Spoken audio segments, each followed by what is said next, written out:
with the earlier Sumerian clay tablets' precise version of the cosmic human origin star map, and how it matched the template at Stonehenge, would come the mindset that had Herschel set out to search the Atlantic Ocean seabed. It would be this clue that would culminate in this documentary's biggest revelation. As the world was counting down to 2012, I was watching Google Earth, looking for ruins, refreshed my page, and I saw that. I recognized that curvature from somewhere. This could be a computer code. I think it's first contact. The ancients are returning. My claim is completely different to previous claims in this area of Denana. There's the earliest one on the left. Mine is the one with the blue rivers. There would have been a lot of flood silts that filled in before the rivers reformed in this position. So that's just the fingerprint of, watch very closely now.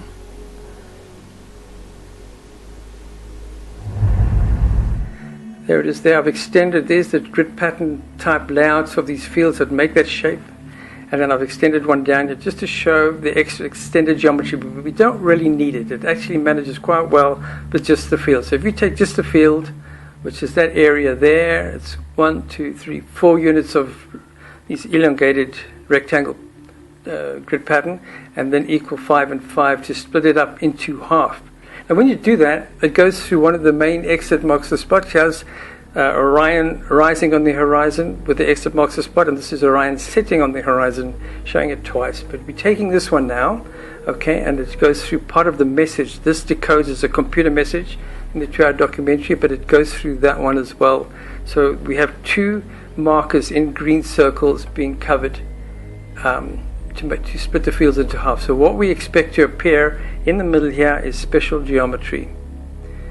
So there's the center line going through. Now we can show these 2 at the bottom here that are level.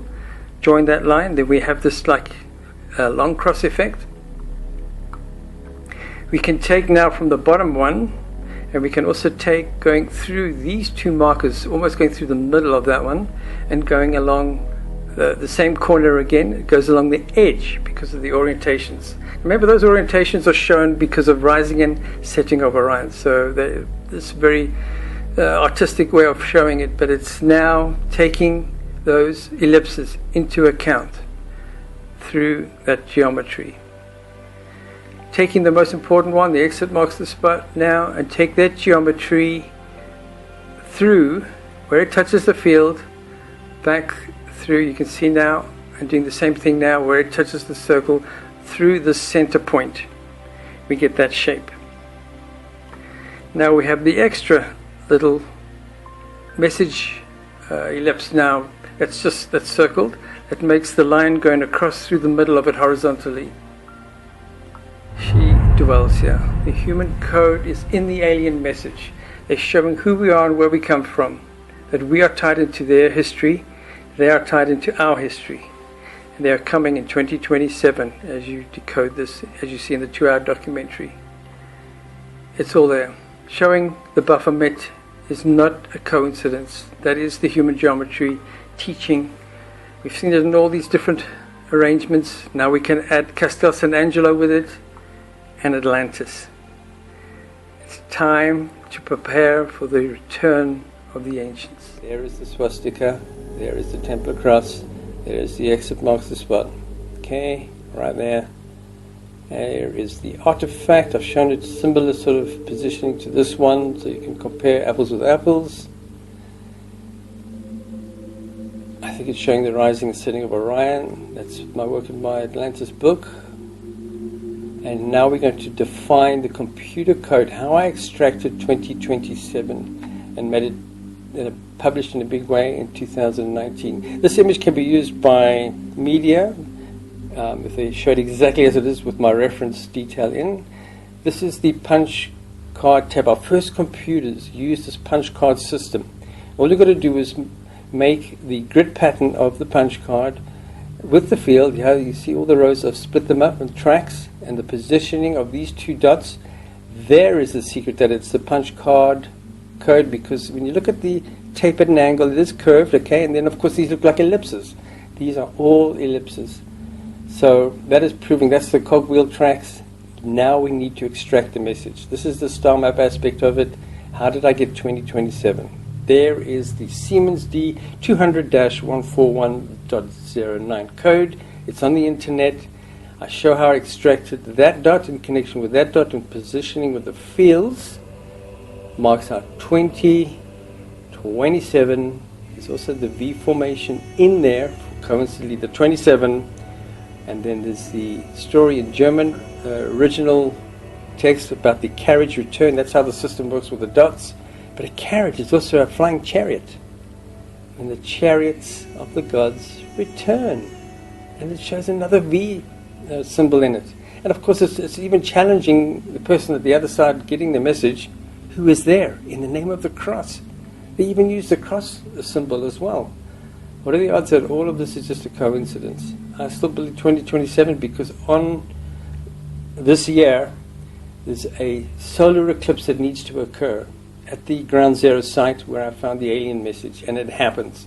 In 2027, that is going to be where it all happens. A quick preview here of what whistleblowers from a secret operation called Immaculate Constellation have revealed that they want humanity to know. Watch. We will analyze shortly. You are not free. And this reality has far more to it than you have been allowed to believe. And God is real. But if you understand that these are real, and we have 5 years from 2022, if they come in 2027, for the U.S. government to prepare the people about what is up there. And in many ways, I think the word got out within the government that they're showing up in 2027, and we better be prepared, and if not, there's going to be a lot of explaining to do. I'm going to show this image graphic here of a timeline of how it all unfolded from 2012 and how it came to the 2027 message being made public and when I did it. So here I am, 2011, just before 2012, I discovered the geoglyph on the eve of 2012, and the date that the ancients were showing was wrong. They didn't take leap years into account. The date is 2027. So here is my timeline. The next thing that happened, 2016, I published my Atlantis book at Amazon in a black and white edition, and it was extended. So there's that. And I've shown two little question marks here before I show the next one, which is 2019 when I did it in a big way. I have two other little timeline markers with legal authorities to prove it was actually before 2016 when I made material visible about the 2027 event. But anyway, 2019 I published this book, Atlantis, and you'll see in the actual print on my title, it's Countdown to 2027. There it is there. So from 2019 onwards, I had a very strong copyright claim on the alien message that it's involving Atlantis.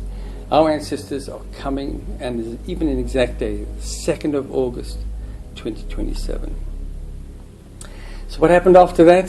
2020, fake mediums run with my claim. They're all watching me. So it took some time, but yes, they started running with my claim. 2022, a CIA agent says 2027 is real. They've got it from really trusted information. And then when they ask what trusted information, they stumble a bit and say mediums.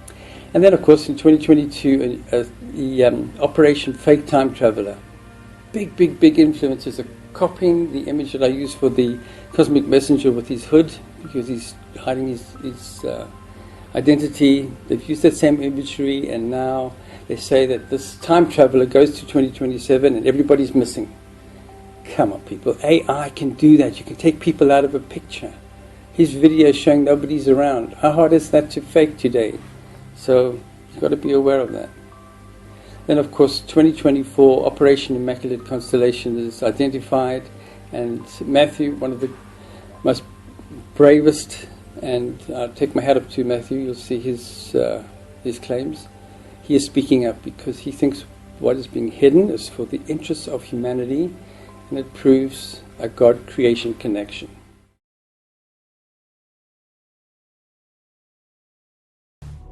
I've published a book, Herschel's Atlantis, and there's a 2-hour documentary you'll see at the end of the video. These are my 3 books. I'm trying to promote Saving Forests, $19 for all 3, 1 delivery. Please consider becoming a flame keeper in the here and now, or when you are gone, or as an activist. Please press pause and come back to this and you'll see the detail. But as a flame keeper, you become part of the quest to secure the interpretational copyright and visibility of the hidden records. That is the difference.